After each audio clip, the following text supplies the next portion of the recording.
Hey guys, welcome back to the channel. So today I've got a small leather goods unboxing to share with you.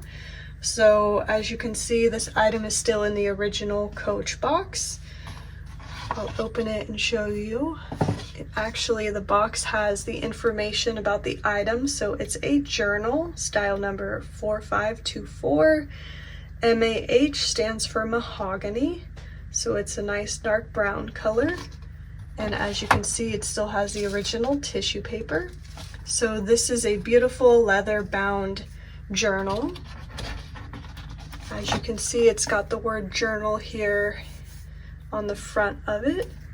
And it's got this nice gold toned side. And it's got this nice gold toned paper here along the sides of the paper.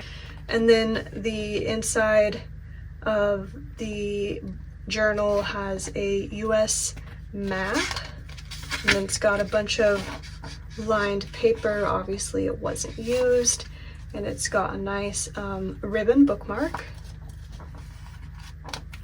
And then the back has some other informational pages, some calendar stuff, and then it's also got another map and then a place where you can write down your personal information.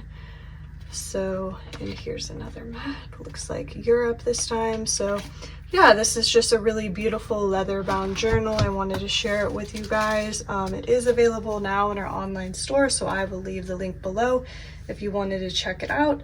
But otherwise, thanks so much for watching. Take care, and we'll see you next time.